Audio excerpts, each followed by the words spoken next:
السلام علیکم میرے ہونہاروں، کیا حال ہے سب کا؟ امید ہے خیریت سے ہوں گے۔ بچوں ذرا یہ تو بتائیے 10 مئی کو کون سا اہم دن منایا گیا ہے؟ ہر سال منایا جاتا ہے، جس طرح ہم ارتھ ڈے مناتے ہیں۔ سوچئے، دماغ پر زور دیجئے ذرا۔ شاباش! ماؤں کا عالمی دن، مدرز ڈے۔ 10 مئی کو مدرز ڈے منایا جاتا ہے، ماؤں کا عالمی دن۔ بچوں، ماں ہی وہ واحد ہستی ہے جو بچوں کا ہر طرح سے خیال رکھتی ہے۔ ماں کا نعم البدل کوئی نہیں ہو سکتا۔ اس لیے آپ بچوں کو چاہیے کہ اپنی والدہ کا ادب و احترام کریں، ان کا ہر طرح سے خیال رکھیں۔ وہ جس بات سے منع کریں منع ہو جائیں، ان کی کہی ہوئی باتوں پر عمل کریں، بلا وجہ کسی بات کی ضد نہ کریں، انہیں دکھ نہ پہنچائیں۔ امید ہے آپ میری باتوں پر عمل کریں گے۔ اچھا بچوں، اب آج کے سبق کی طرف آتے ہیں۔ سلائیڈ پر آپ کو 5 ستون یعنی پلرز نظر آ رہے ہیں۔ انہیں دیکھ کر اپنے دماغ پر زور ڈالیے اور بتائیے، کیا ان کا ہمارے مذہب اسلام سے کوئی تعلق ہے؟ شاباش! کوشش کیجئے، سوچئے۔ ان میں سے ایک ستون کا تعلق رمضان المبارک کے مہینے سے بھی ہے۔ اتنا اشارہ کافی ہے۔ چلیے بتائیے۔ شاباش! زبردست! اسلام کے 5 ستون، ارکان اسلام کے بارے میں آج ہم پڑھیں گے۔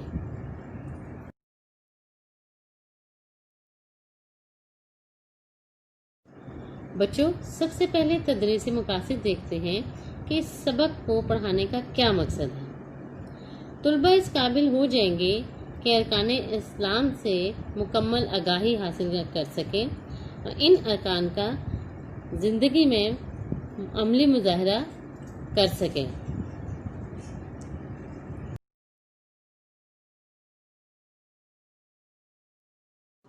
بچوں، سب سے پہلے ہم اسلام کے بارے میں جانتے ہیں کہ اسلام کا کیا مطلب ہے، یہ کیسا مذہب ہے۔ اسلام کا مطلب ہے اللہ تعالیٰ کی اطاعت اور فرما برداری کرنا۔ یہ ایک سچا دین ہے، بھائی چارے اور محبت کا دین ہے، اللہ تعالیٰ کا پسندیدہ دین ہے، امن و سلامتی کا دین ہے۔ حضرت محمد صلی اللہ علیہ وآلہ وسلم نے بھی اس دین کی گواہی دی ہے، اور اسلام دنیا اور آخرت میں بھلائی حاصل کرنے اور کامیاب زندگی گزارنے کی ہر طرح سے رہنمائی کرتا ہے، اور ہمارے مذہب اسلام میں بہت زیادہ آسانیاں ہیں۔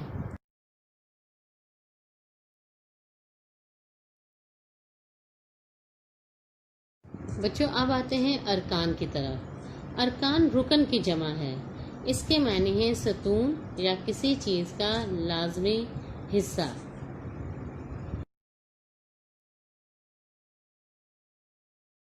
ارکان اسلام۔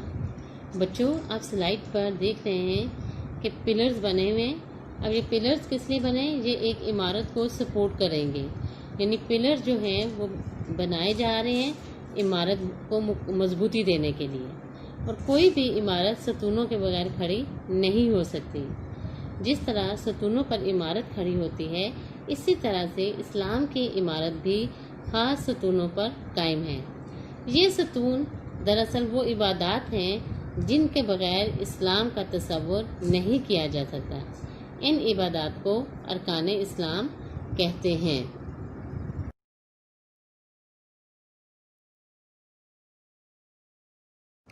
آئیے اب دیکھتے ہیں کہ اسلام کے بنیادی ارکان کون کون سے ہیں۔ آپ کو سلائیڈ پر 5 ستون نظر آ رہے ہیں، جن میں سب سے پہلے توحید، نماز، روزہ، زکوٰۃ اور حج، یہ اسلام کے بنیادی ارکان ہیں۔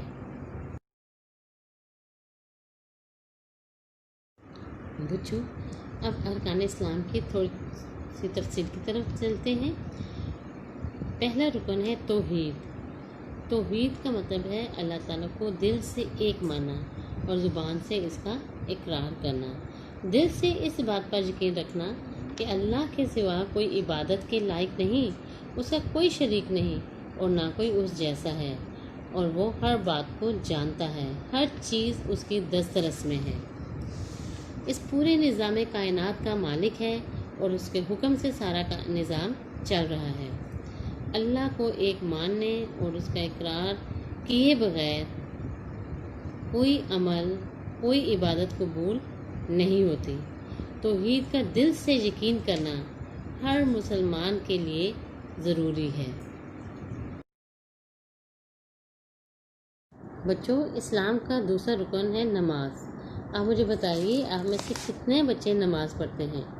آپ کو علم ہے کہ 7 سال کی عمر میں نماز فرض کر دی گئی ہے، اور حضور صلی اللہ علیہ وسلم کی ایک حدیث میں والدین کو تاکید فرمائی ہے کہ جب بچہ 7 سال کا ہو جائے تو اسے نماز سکھائی جائے اور نماز کی ترغیب دلائی جائے، اور جب بچہ 10 سال کا ہو جائے تو اسے سختی سے نماز پڑھائی جائے۔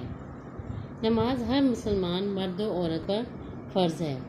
قرآن مجید میں بار بار نماز کی تاکید کی گئی ہے۔ ارشاد باری تعالیٰ ہے، بے شک نماز مومنوں پر وقت کی پابندی کے ساتھ فرض کی گئی ہے۔ حضور صلی اللہ علیہ وآلہ وسلم کا فرمان ہے کہ نماز میری آنکھوں کی ٹھنڈک ہے۔ اور بچوں، آپ کو پتہ ہے قرآن پاک میں نماز کا 700 دفعہ ذکر آیا ہے۔ ایک دفعہ حضرت ابو ذر جو صحابی تھے، وہ فرماتے ہیں کہ نبی کریم صلی اللہ علیہ وآلہ وسلم سردی کے موسم میں باہر تشریف لائے اور پتے درختوں سے گر رہے تھے۔ آپ نے درخت کی ایک ٹہنی ہاتھ میں لی اور اس کے پتے اور بھی گرنے لگے۔ آپ نے فرمایا، اے ابو ذر، مسلمان بندہ اخلاص سے جب اللہ تعالیٰ کے لیے نماز پڑھتا ہے تو اس سے اس کے گناہ ایسے ہی گرتے ہیں جیسے یہ پتے درخت سے گر رہے ہیں۔ دیکھا بچوں، نماز کی کتنی اہمیت ہے۔ آپ بھی نماز کے پابند ہو جائیں۔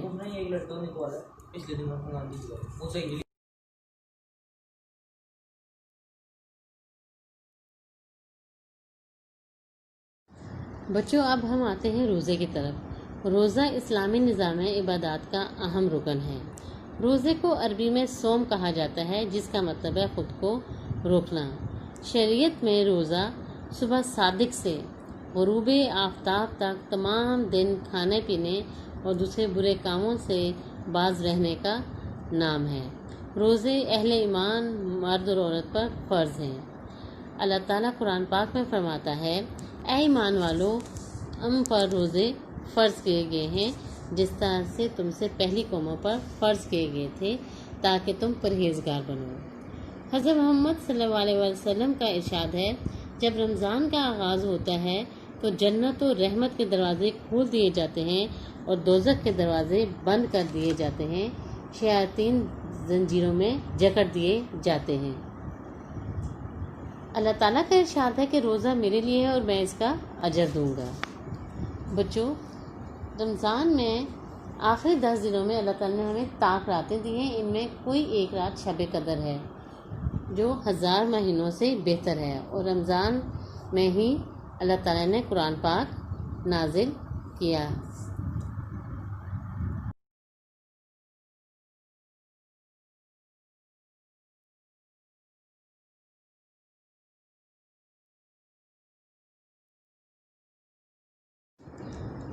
بچوں، زکوٰۃ کے لفظی معنی ہے پاک ہونا یا بڑھنا، یعنی زیادہ ہونا۔ شرعی اعتبار سے زکوٰۃ مال کا وہ حصہ ہے جو اللہ نے غریبوں، مسکینوں اور ضرورت مندوں کے لیے مقرر کیا ہے۔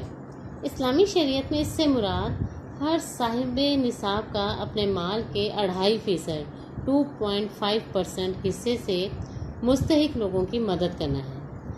صاحب نصاب اس شخص کو کہا جاتا ہے جس کے پاس 7.5 تولے سونا یا 52.5 تولے چاندی یا اس کی قیمت کے مطابق مال موجود ہو اور اس پر 1 سال گزر جائے۔ اسی طرح ایک مخصوص حساب سے مال مویشی پر بھی زکوٰۃ لاگو ہوتی ہے۔ زرعی پیداوار پر بھی زکوٰۃ دی جاتی ہے۔ زرعی پیداوار یعنی جو فصلیں اگائی جاتی ہیں، چاول، گندم، دالیں وغیرہ، اور زرعی پیداوار اس کے لیے جو لفظ استعمال ہوا ہے اسے عشر کہا جاتا ہے۔ زکوٰۃ 8 ہجری کو فرض ہوئی۔ زکوٰۃ بھی نماز کی طرح کا فرض ہے۔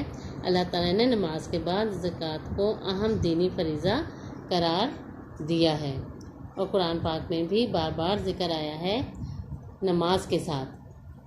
اللہ تعالیٰ کا ارشاد ہے اور نماز قائم کرو اور زکوٰۃ ادا کرو۔ اللہ تعالیٰ کی ایک اور جگہ ارشاد ہے اللہ تعالیٰ کی عبادت کرو، اس کے ساتھ کسی کو شریک نہ ٹھہراؤ، نماز قائم کرو، زکوٰۃ ادا کرو، صلہ رحمی کرو۔ اور بچوں، آپ کو علم ہے کہ زکوٰۃ ادا کرنے سے مال میں برکت ہوتی ہے اور مال پاک صاف ہو جاتا ہے اور معاشرے کے نادار اور مستحق افراد کی مدد ہو جاتی ہے، اور اللہ تعالیٰ ان لوگوں سے محبت کرتا ہے جو زکوٰۃ کو ادا کرتے ہیں۔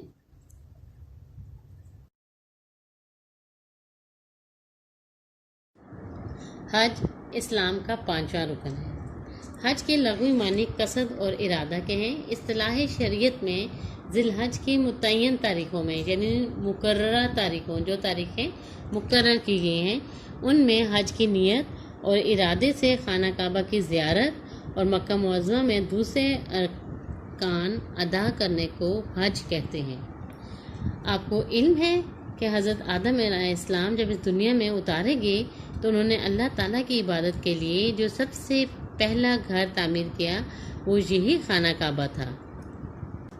بچوں، طوفان نوح میں جب یہ عمارت بالکل گر گئی، ختم ہو گئی، اس کے نشانات مٹ گئے، پھر اللہ تعالیٰ کے حکم سے حضرت ابراہیم علیہ السلام نے اپنے بیٹے حضرت اسماعیل کے ساتھ مل کر اسے نئے سرے سے تعمیر کیا۔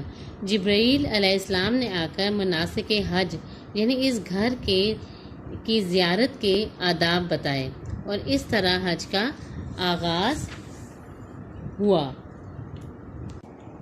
بچوں، حج ہر عاقل، بالغ، صحت مند، صاحب استطاعت اور آزاد مسلمان پر زندگی میں ایک مرتبہ فرض ہے۔ حج کی فرضیت کا اعلان خود اللہ تعالی نے فرمایا، اور اللہ کا لوگوں پر حق ہے کہ جو بھی بیت اللہ شریف تک پہنچنے کی استطاعت رکھتا ہو وہ حج کرے، یعنی حج کے لیے استطاعت کا ہونا شرط ہے، اور اس سے مراد یہ ہے کہ وہ راستے کے اخراجات پورے کر سکتا ہو، پیچھے گھر والوں کے لیے خرچہ چھوڑ سکتا ہو، وہ صحت مند اور آزاد ہو، اس کا راستہ بھی پرامن ہو۔ استطاعت رکھتے ہوئے حج نہ کرنے والے کو حضرت محمد صلی اللہ علیہ وآلہ وسلم نے یہودی یا نصرانی ہو کر مرنے جیسا قرار دیا گیا ہے۔ نبی کریم صلی اللہ علیہ وآلہ وسلم کا فرمان ہے، اے لوگو، تم پر حج فرض کیا گیا ہے، بس تم حج کرو۔ بچوں، ان تمام پانچوں کے پانچوں ارکان اسلام، ان سب کو اب آپ نے ذہن نشین کرنا ہے اور جو جو باتیں بتائی گئی ہیں ان پر عمل کرنے کی بھرپور کوشش کرنی ہے۔ بچوں، اب آتے ہیں ذہنی آزمائش کی طرف۔ آپ نے اس سبق غور سے دیکھ لیا، پڑھ لیا، جو پیجز ہم نے آپ کو ساتھ دیے ہیں ان کو پڑھنے کے بعد آپ ہر سوال کو غور سے پڑھیں گے اور اس میں جو 4 جوابات دیے گئے ہیں ان میں سے درست جواب کی نشاندہی کریں گے تاکہ معلوم ہو سکے کہ آپ کو سبق کی کتنی سمجھ آئی ہے۔